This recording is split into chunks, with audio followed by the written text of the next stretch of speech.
ابھی مکہ فتح ہونے سے پہلے خالد بن ولید رضی اللہ تعالیٰ عنہ اور عمر بن عاص رضی اللہ تعالیٰ عنہ نے کلمہ پڑھا. فتح مکہ کے ٹائم پر ابو سفیان رضی اللہ تعالیٰ عنہ نے کلمہ پڑھا. سبحان اللہ. تو یہ فتح مکہ سے پہلے ان کے کلمہ پڑھنے میں اور فتح مکہ کے وقت پر کلمہ پڑھنے میں دونوں کے پیچھے بھی ایک چھوٹا سا واقعہ ہے. وہ یہ ہے خالد بن ولید رضی اللہ تعالیٰ عنہ اور عمر بن عاص رضی اللہ تعالیٰ عنہ کے ایک خاص دوست ہوتے ہیں. وہ نبی صلی اللہ علیہ وسلم سے جب ملنے جاتے ہیں تو نبی اکرم صلی اللہ علیہ وسلم غائبانہ ان کے بارے میں اچھا ذکر کرتے. اکثر ہم کیا کرتے ہیں, غائبانہ میں کسی کی برائی بیان کرتے. لیکن نبی صلی اللہ علیہ وسلم کے اخلاق دیکھیں. طبقات ابن سعد میں لکھا ہوا, جس کی سندوں کو میں نے چیک کیا, بالکل آتھینٹک ہے. یعنی نبی اکرم صلی اللہ علیہ وسلم کتنا حکمت اور دانائی کے ساتھ اسلام کو پیش کیا کرتے تھے, آپ اندازہ لگائیے. کیونکہ جو کمانڈرز ہوتے ہیں جنرلی اپنے آپ کو بہت زیادہ عقل مند سمجھتے ہیں وہ لوگ, تو ان کی عقل کی تعریف اگر کی جائے تو ظاہر بات ہے وہ لوگ خوش ہو جاتے ہیں, اور اس خوشی کے بعد ان کو اگر کوئی چیز بتائی جائے تو سمجھنے کے پوزیشن میں ہوتے ہیں. ایک کامن فینومینا ہوتا ہے. تو نبی اکرم صلی اللہ علیہ وسلم نے خالد بن ولید رضی اللہ تعالیٰ عنہ اور عمر بن عاص رضی اللہ تعالیٰ عنہ کے بارے میں ان کے دوست کے سامنے کہا, یہ خالد بن ولید اور عمر بن عاص تو اتنے ذہین لوگ ہیں, ان کو اسلام کیوں سمجھ میں نہیں آ رہا؟ تو دوست جا کر بولتے ہیں, آپ کو بہت عقل مند کہہ رہے ہیں نبی صلی اللہ علیہ وسلم. کیا نبی صلی اللہ علیہ وسلم ہماری عقل کی تعریف کرے, کہہ رہے کہ ہاں آپ لوگ اتنے عقل مند ہیں, لیکن آپ لوگ کو اسلام سمجھ میں کیوں نہیں آ رہا؟ تو جب ان کی عقل کی تعریف کی گئی تو وہ ذرا سا جیسے کہتے ہیں سافٹ کارنر پیدا ہونا, آدمی کو ایک سوچ پیدا ہوتی ہے, تھوڑے سے متاثر ہوتے ہیں. جب ایک آدمی کی اچھائی کا اور خوبی کا ذکر کیا جاتا ہے تو سامنے والا آدمی ویسے بھی آپ کا ریسپیکٹ کرتا ہے. لیکن وہ ریسپیکٹ کا مقصد کیا ہوتا ہے؟ ہماری واہ واہ نہیں ہوتا. وہ ریسپیکٹ کا مقصد ہے تاکہ وہ اپنے زندگی کے بارے میں ریئلائز کرے کہ وہ کیا صحیح جا رہا ہے, کیا غلط جا رہا ہے.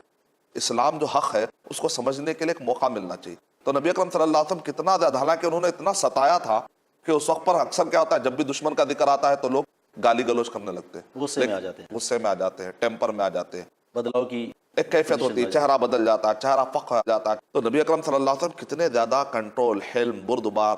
یعنی نبی صلی اللہ علیہ وسلم کی نظر اس پر نہیں تھی کہ انہوں نے مجھ پر کیا کیا. نبی صلی اللہ علیہ وسلم کی نظر اس پر یہ تھی کہ ابھی بھی وہ لوگ جہنم سے بچ سکتے ہیں تو کیوں نہ بچا لوں میں, کیوں نہ میں ذریعہ بن جاؤں, کیونکہ آپ رحمت للعالمین ہیں.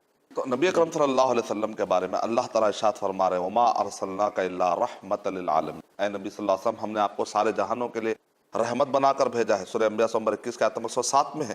یعنی خالد بن ولید رضی اللہ تعالیٰ عنہ اور عمر بن عاص رضی اللہ تعالیٰ عنہ کو آہستہ آہستہ احساس ہو چکا تھا کہ ہم جو کر رہے ہیں وہ غلط کر رہے ہیں, لیکن اب کیا ہمیں معافی مل سکتی ہے کہ نہیں مل سکتی ہے. تو نبی صلی اللہ علیہ وسلم نے اپنی طرف سے ایک جو اشارہ دیا کہ وہ اتنے سمجھدار لوگ ہیں, وہ اسلام قبول کیوں نہیں کر رہے ہیں, تو ایک عقل مند کو سمجھنے کے لیے کافی ہے کہ اس کا مطلب نبی صلی اللہ علیہ وسلم جو کچھ ہم نے کیا ہے اس کا کوئی بدلہ لینے والے نہیں ہے, بلکہ ان کا کنسرن تو اسلام ہے. ان کی تڑپ یہ ہے کہ سامنے والے نے مجھ سے ایسا کیا, وہ اپنے پرسنل ایگو کے لیے جینے والے آدمی نہیں تھے. وہ محمد صلی اللہ علیہ وسلم ایک آرڈنری انسان, ایک ایکسٹرا آرڈنری انسان, ایک عام آدمی نہیں, ایک بہت ہی مخصوص صفتوں اور اخلاق والے ایک عظیم شخصیت. نبی صلی اللہ علیہ وسلم کے ہاتھ پر نبی صلی اللہ علیہ وسلم کے زمانے میں خالد بن ولید رضی اللہ تعالیٰ نے, عمر بن عاص رضی اللہ تعالیٰ نے اسلام قبول کیا. اس کے بعد جب نبی صلی اللہ علیہ وسلم مکہ گئے, فتح کیا, آپ نے کانکرٹ کیا, تو اس وقت پر ابو سفیان کو اب یہ پرابلم ہوا, مجھے تو معاف نہیں کریں گے. ان سب کو تو معاف کیا گیا کیونکہ میں تو اس وقت پر کمانڈر ان چیف یعنی کہ سب سے بڑا سردار تو میں تھا. لیکن عباس رضی اللہ تعالیٰ عنہ کہتے ہیں کہ نہیں, نبی اکرم صلی اللہ علیہ وسلم معاف کر دینے میں سب سے آگے. اور نبی اکرم صلی اللہ علیہ وسلم نے کیا کہہ دیا تھا کہ اگر کوئی مسلمان کسی کو عہد کرے گا اور وعدہ کرے گا اور کسی کو امن دینے کا وعدہ کرے گا تو اس مسلمان نے جو وعدہ کیا ہے میں اس کا بھی خیال رکھوں گا. نہ صرف نبی صلی اللہ علیہ وسلم معاف کر دیتے تھے, اگر کوئی مسلمان بھی کسی کو امن دینے کی بات کرتا تو نبی صلی اللہ علیہ وسلم اس مسلمان کی عزت کا اتنا خیال کرتے تھے کہ اس کے خاطر دشمن کو بھی امن دے آتے. عباس رضی اللہ تعالیٰ نے کہا نہیں, نبی اکرم صلی اللہ علیہ وسلم نے اعلان کیا ہے کہ ایک مسلمان کے امن کا بھی خیال کریں گے, میں آپ کو امن دیتا ہوں. ابو سفیان کہتے ہیں کہ مجھے تو یقین نہیں ہو رہا, کیونکہ ان کو معلوم تھا ان کے کرتوت کیا ہے, ان کا نقصان کیا ہے. کیونکہ جب تک معلوم نہیں تھا آدمی بہت کچھ ظلم کر جاتا ہے, لیکن جب ریئلائز ہوتا ہے کہ میں اسلام کے خلاف کیا کر رہا ہوں. ایسے کئی دشمن ہیں تاریخ میں, صرف ابو سفیان ہی نہیں ہے, آج کے دور میں بھی بہت سارے لوگ ہیں جو اسلام کے خلاف لکھتے تھے, آخر میں انہوں نے اسلام قبول کر لیا. جیسے آج کے دور میں کملا داس سوریا, ایک زمانے میں پردے کے خلاف لکھنے والی خاتون, لیکن ایک دن اچانک جو برقع حجاب پہن لیتے اور کہتی ہے کہ آج سے میں مسلمان ہوں, ایمان لے آئی. اسی طریقے سے اب قریب میں جو واقعہ ہے, سوئٹزرلینڈ میں مسجدوں کے عمارتوں اور میناروں پر پابندی سائن کر کے نکالنے والا جو شخص ہے, اس نے کہا کہ میں اسلام قبول کرتا ہوں. سبحان اللہ. اسی طرح ڈیوڈ بنجامن جو اسلام کے خلاف پی ایچ ڈی کرنے کے لیے نکلا تھا، پی ایچ ڈی کی ڈگری کرنے سے پہلے اس کو ڈگری مل گئی لا الہ الا اللہ محمد رسول اللہ کی ڈگری مل گئی۔ تو اسلام کی خوبی یہ ہے کہ جو کوئی بھی اس پر غور کرے گا وہ دشمن بھی کلمہ پڑھ لے گا۔ ڈیوڈ بنجامن جو اسلام کے خلاف پی ایچ ڈی کرنے کے لیے نکلا تھا، پی ایچ ڈی کی ڈگری کرنے سے پہلے اس کو ڈگری مل گئی لا الہ الا اللہ محمد رسول اللہ کی ڈگری مل گئی۔ تو اسلام کی خوبی یہ ہے کہ جو کوئی بھی اس پر غور کرے گا وہ دشمن بھی کلمہ پڑھ لے گا، لیکن اگر اس کو نہیں پڑھے گا تو ایک کلمہ پڑھنے والا آدمی بھی اسلام کو چھوڑ کر مرتد ہو جاتا ہے۔ جب اگر وہ اگنورنس میں آ جاتا ہے، جب وہ معلومات نہیں رکھتا ہے، جب وہ جہالت کے راستے پہ جاتا ہے، تو بعض اوقات ایک آدمی اسلام کو چھوڑ دیتا ہے۔ کیوں؟ معلومات نہیں ہونی چاہیے، لیکن اگر معلومات ہو جاتی ہے تو دشمن بھی کلمہ پڑھ لیتا ہے۔ تو خوبی کیا ہے؟ اسلام کی خوبی یہ ہے اس کو سمجھنا ہے، اس کو صحیح طریقے سے سمجھیں گے تبھی اس سے فائدہ ہونے والا ہے، اس سے دشمن کو بھی فائدہ ہو جائے گا، اور اگر اس کو نہیں سمجھیں گے تو کبھی اسلام کا دعویٰ کرنے والے بھی اس کو اسلام کو چھوڑ دے کر نقصان اٹھا سکتا ہے۔ اپنی عملی زندگی میں لانا اس کو بہت ضروری ہے، سمجھنا ہے۔ تو ابو سفیان دیکھ رہے تھے کہ واقع نبی صلی اللہ علیہ وسلم مجھے معاف کرتے یا نہیں کرتے۔ جیسے نبی اکرم صلی اللہ علیہ وسلم مکہ میں داخل ہوئے تو آپ نے کیا جملہ کہا؟ جنرلی جب بھی کہیں فتح ہوتا ہے تو فاتح کیا کرتا ہے؟ خلاف والے سب کو معاف کرنے کے لیے تیار ہوتا ہے، لیکن وہ خلاف والے قوم کا جو سردار ہوتا ہے کہتا ہے پہلے اس کو مار دو۔ کیوں؟ اس لیے کہ پہلے اژدہوں کو مار دو، سپولوں کو پہلے مار دو، سانپ کو پہلے مار دو، ورنہ یہ بعد میں ڈسیں گے۔ جنرلی یہی لاجک ہوتا ہے، یہ آرڈنری انسانوں کی سوچ ہوتی ہے، لیکن ایکسٹرا آرڈنری انسان کی سوچ یہ ہوتی ہے اگر دشمن کو معاف کریں گے، دشمن اگر ریئلائز کر لے گا تو اس کی وجہ سے پوری قوم جو ہے صحیح طریقے سے اسلام کو سمجھے گی، نتیجے میں ان کو دیکھ کر فالو کرنے والے سارے قبیلوں میں اسلام کے بارے میں اچھی رائے پیدا ہو سکتی ہے۔ کہا کہ ان کو معاف کرو اور ان کو ایک موقع دیا جائے۔ نبی اکرم صلی اللہ علیہ وسلم نے کیا کہا؟ آپ نے یہ نہیں کہا کہ ابو سفیان کو پناہ، کہا جو ابو سفیان کے گھر میں چلا جائے اس کو ہی پناہ۔ یعنی تصور کریے کہ اچانک جو ہے نا ابو سفیان کے گھر میں لوگ آ رہے ہیں، یہاں تک کہ جگہ نہیں ملی۔ ابو سفیان کیونکہ ابو سفیان کے ماننے والے بھی بہت زیادہ ہیں، تو اتنے زیادہ لوگ ہیں، تصور کریں گھر کے اندر آ گئے، اب کسی کو جگہ نہیں ملی، کسی نے کھڑکی پکڑ لی، کسی نے دروازہ پکڑ لیا، کیونکہ اب تصور میں یہ ہے کہ جو ابو سفیان کے گھر میں جائیں گے اس کو پناہ ملے گی۔ تو یہاں پر نبی صلی اللہ علیہ وسلم سردار کو عزت دلا رہے ہیں کہ بے عزتی کر رہے ہیں؟ عزت دلا رہے ہیں، کیونکہ آپ کہہ رہے ہیں کہ جو گھر میں چلا جائے ان کو بھی پناہ ہے۔ تو ظاہر بات ہے وہ آدمی جا کر کہے گا ابو سفیان آپ کے گھر میں مجھے پناہ دے دو، تو ابو سفیان سے جا کے ریکویسٹ کرے گا، گویا کہ ابو سفیان سے ان کو عزت مل رہی ہے، ان کو پناہ مل رہی ہے۔ تو دیکھیں نبی صلی اللہ علیہ وسلم اپنے دشمن کے جو سردار ہیں ان کو بھی کتنے ریسپیکٹ دے رہے ہیں۔ ابو سفیان نے کہا لا الہ الا اللہ محمد رسول اللہ۔ یہ جو ورڈ ہے من دخل دار ابی سفیان فہو آمن، جو ابو سفیان کے گھر میں چلا جائے اس کو بھی امن ہے۔ یہ حدیث کی 13 کتابوں میں یہ ورڈ ہے، اس کو میں نے چیک کیا پورا، اور پورے آتھینٹک سند ہے۔ یعنی یہ جملہ اگر آج کے دور میں جہاں کہیں بھی جنگوں کی باتیں ہو رہی ہیں، ان کو چاہیے کہ محمد صلی اللہ علیہ وسلم جنگوں میں کتنے زیادہ اخلاق کا خیال رکھتے تھے۔ مطلب کہ لوگ اگر اس حدیث کا مطالعہ کریں تو انہیں یہ بات واضح طور پہ پتہ چلے گی کہ کس طریقے سے جنگوں میں بھی اخلاق کا خیال رکھنا۔ ہم تو دوستانے میں بھی اخلاق کا خیال نہیں رکھتے، اچھے دوستوں کے ساتھ ہم دغا بازی کر لیتے ہیں آپس میں۔ کبھی شیخ صاحب ایک چھوٹا سا سوال یہیں سے نکل کے آیا، جس طریقے سے حضور صلی اللہ علیہ وسلم نے اس جنگ کے دوران صلح کی، لوگوں کو معاف کیا، اس جنگ کے دوران بچوں اور عورتوں کا کیا حقوق تھے یا ان پر کیسے؟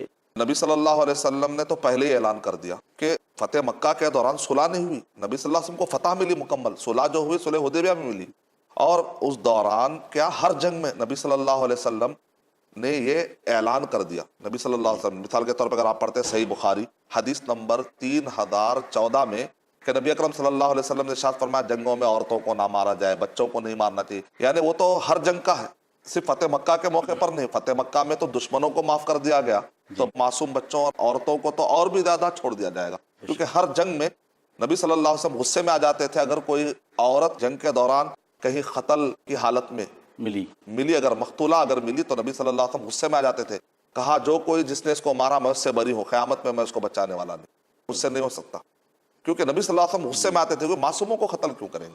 بے شک معصوموں کو قتل کر جنگوں کے دوران میں بھی یہ دیکھنا پڑے گا کہ اگر کسی نے کرائم کیا تو وہ مجرم کی حد تک ہی پنشمنٹ ہونا چاہیے، اس کی وجہ سے اس کے بھائی کو، اس کے فیملی کو نہیں۔